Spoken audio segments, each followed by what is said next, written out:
Hello, stranger, come through and chill. Say the weird thing. People are desperately seeking realness. Why don't eggs taste like chicken? Not mine though, because when I scramble them, I do put a little chicken bouillon cube on it as my seasoning. But it brings me to the next question. So, is like an unseasoned egg the way that unseasoned chicken actually tastes? Questions that need answers. I clearly never had unseasoned chicken, so somebody let me know. What is a friendship lesson that you've had to learn the hard way as an adult? My first thing would be that everybody is not your friend. And what I mean by that is just because you are a friend to somebody does not mean that they are a friend to you. They may be portraying to be a friend to you because you are beneficial to them. But the moment that you are no longer beneficial to them and they have used you up for all that you can do for them, they are out. You no longer hear from them. You no longer see them or anything like that. They were never your friend. And the second friendship lesson I learned as an adult is that friendships have categories, and that is okay. It's very important to learn what categories to put your friends in because you don't want to invite the wrong friend to the wrong kind of thing. Because the moment they don't show up, they back out, this, that, and the other. Now your feelings hurt or this or that, or you don't understand why because you always there for them and blah, blah, blah, blah, blah. When the whole time, whatever it was that you may have been trying to do, that wasn't even the category that friend should have been in. They don't do stuff like that no way. So to save yourself a lot of hurt, learn to put your friends in certain categories. Also, you can't talk to every friend about everything. Learn to know who you can talk to. Not my friends though. Love y'all. Y'all the real MVPs. You know who you is. Love you, bye. I don't have a passion for anything, but I just feel like I'm just kind of like existing. Sis, you are not alone in this. You have merely only vocalized everything that, believe it or not, most of us feel every day. I definitely thought by now that I was going to have it all together and I was going to have all the success, and never in my wildest dream did I think situations that I have been in and situations that I am still in would be my life, because I thought I did everything right to be on the success pathway, and it's hard. And it's like, yeah, you do see a lot of people that are living in their purpose and working in their purpose and just have a purpose driven life and all that stuff, and it's like, wow, when is my turn gonna come? Because I feel like I have passions for a lot of things. A lot of things that I feel like I have passions for and that I think that I can ultimately be really great in cost money. And unfortunately, money is something that I don't have a lot of, to be able to do a lot of the things that I feel like are passionate for me. But I came here to say you're not alone. There is a tribe of us that feel these exact emotions that you are feeling. And I can only give you the advice that I give myself on a daily, and it's keep believing in yourself and keep trusting that God has everything working out for your good. I hope this helps. Sometimes that alone is not enough for me, but I do hope that this helps and gives you some kind of relief in knowing that when you know, you will know. God ain't forgot about you, girl. Love you, bye. And for other people that feel the same way, stitch out this video. Let her know that she's not alone. Follow her. Pray for her. Pray for me. Just please, let those that feel this way, let us know that you're not alone. Go and stitch her video if y'all feel the same. Just so she won't feel like she's the only person on that island. Not for real. Love y'all, bye. My name is Jay. I'm 28 years old, and I'm addicted to snorting baby powder.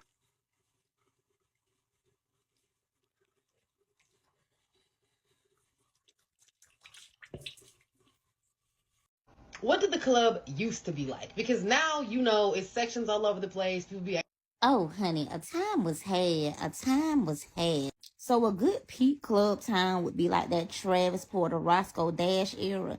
That was a real good era. We also had a time where we wore business casual to the club. So we used to wear like blazers, pencil skirts, vests, because I don't know, we was just so serious. I don't know how we came up with that. But we was in there looking good, okay? Imagine this. You go out to the club and a man actually dance with you. Yep, they used to do that. They used to do that. And afterwards, yes, they used to ask for your number. This is how we developed a roster back in the day. I don't know how y'all do it now, but back in the day, this is how the roster really got developed.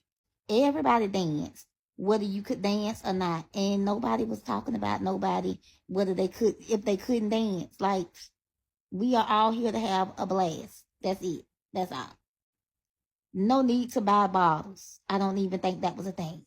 They had $5 drink specials. Those drinks was Blue MF, a Sex on the Beach, and a Long Island iced tea. Them is all you needed for a great night. Okay? That's it. Now, the phones like what we got now, that wasn't a thing then. Because back then we had like BlackBerry, Sidekicks, flip phones, and stuff like that. So you had to have digital camera. You had to have a digital camera. And your pictures needed to go up on Facebook immediately the next day. Yes. We even used to have phone parties and stuff. And most parties, our hair would be a mess. Like, we would do all this work to our hair. Not that much for real, but we would do all this work to our hair. And then it would get sweated out or frizzed out or anything like that. And guess what? Nobody went shame. Nobody went shame of that because all our hair was looking like that. Nobody hair was surviving, especially a phone party. And you guessed it, yep, numbers were still being taken, even with the hair like that. Did I already say that you didn't have to pay to sit down? If I did, I'm going to say it again. You ain't got to pay to sit down. If you see a seat, take a seat. And I ain't trying to say one little fist fights here or there, but a good time was always had, okay? There was times even where I seen girls that had on like the same dress or the same top or something, and they be like, oh my God, we got on the same thing. And we went and took a picture together. Yeah. We had a good time. We weren't about no mess. We was about de-stress, okay? Yes. We had to unwind. Overall, I feel bad for y'all because y'all don't know nothing about none of that. But just know a time was had. A time was had. What I really wanted to know was, do y'all ever hear God's voice and feel his? Great question, sis. And you know what? It's actually a conversation that me and one of my friends, we have all the time. And there was a time that I actually thought something was wrong with me. You already know this because I put it in your comments. But there was actually a time that I thought something was wrong with me. I'm like, what am I not doing right that I can't hear God's voice? Because people be like, yeah, I heard God and God said to me. And I'm like, what did it sound like? What did the voice sound like for you? Because I'm trying to see if I heard it before. Like, anytime somebody tells me that they have heard God's voice, I always wonder, I always ask them, what did it sound like? As if it's going to be the same voice for me. Like, you know, I really had to grow up in that moment. I really had to grow up and stop asking people that because I realized that God communicates with everybody in a way that they can understand. Everything comes to me in a dream. Everything comes to me in a dream. And I realized that that is the way that God communicates with me. It's through my dreams. If I'm worried about something, if I don't know something, if I'm asking about something, if I'm asking for something, guess what? I'm going to dream about it. It might not be the same day. It might be after I done forgot about it.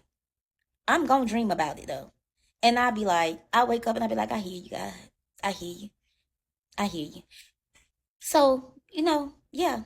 I also think that we don't talk about that particular topic enough. And we should. So I stitched a video and I hope other people do as well to say, you know, if they hear God's voice or just tell how God may communicate with them. Love y'all. Bye. And it was all over E! News. It was like, da-da-da-da-da-da-da. Matthew McConaughey stinks, y'all.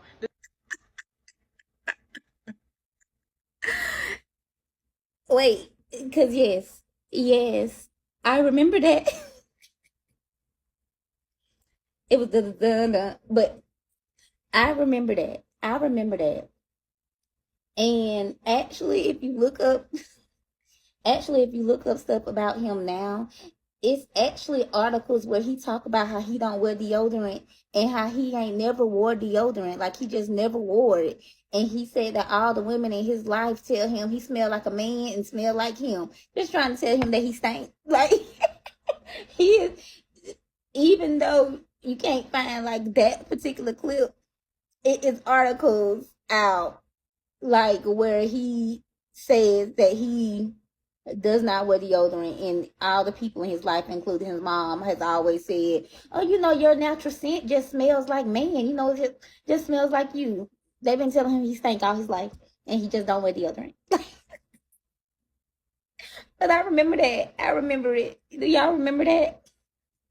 Because I feel like when it happened, it opened up a whirlwind of like people coming out saying that particular co-host stunk at that time, and they did something like gave them some gum or this or that. Like, I remember that. Do y'all remember that? Let me know if y'all remember. I'm not gonna keep telling every bitch that I mess with that I got STDs. That shit dead. I swear. You worried about ba-dum-ba-dum-dum-dum, and you ain't even got no bottom teeth.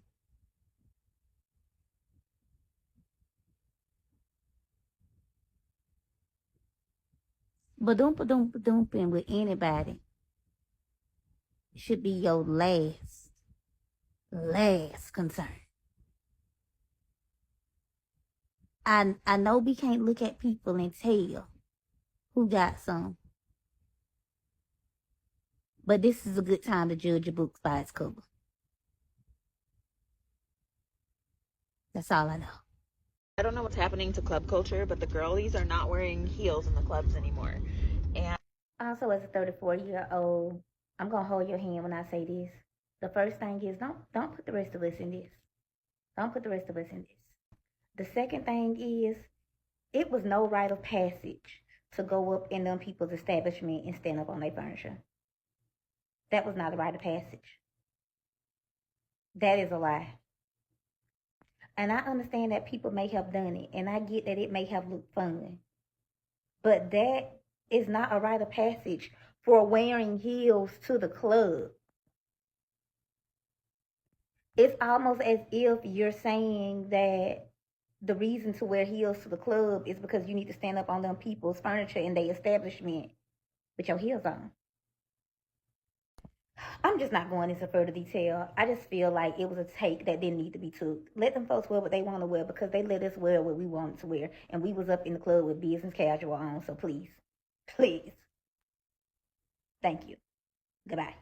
They do receive $3,000, $3,000 in EBT food. Yeah. Girl, you ate with that. You ate with that one. Because you right. It is people that's going to be jealous of that. What are we, the 3K in food stamps. My God, today.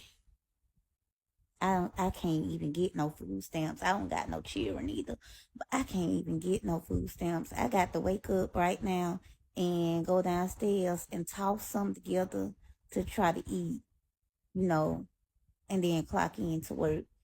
Oh Lord, I hope I at least got 2 eggs. It's just, you right though. You right about that part.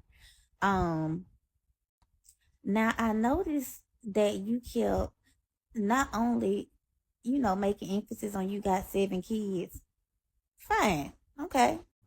But you continue to emphasize the 7 baby daddies too. I'm confused. Child, it's okay to leave some stuff to yourself.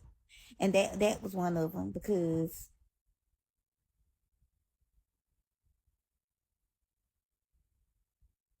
just know it was. But them food stamps, you ate with that. You ate with that one. You ate with that one, girl. You ate with that one.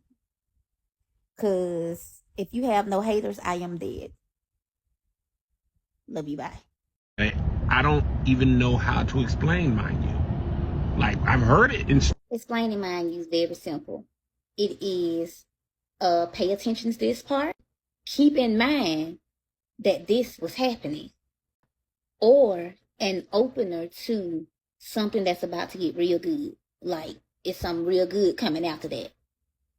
That is what mind you means. That is how you explain it. I hope this helps. Don't teach cursive to the new generation in school. What is their signature like? Okay, the background here is I taught 1 year, 9th through 12th grade. My 12th graders learned to write cursive. 11th and under did not learn. So, yes, some of them did just print. Then you had the few that did like a real big first letter and then some squiggles.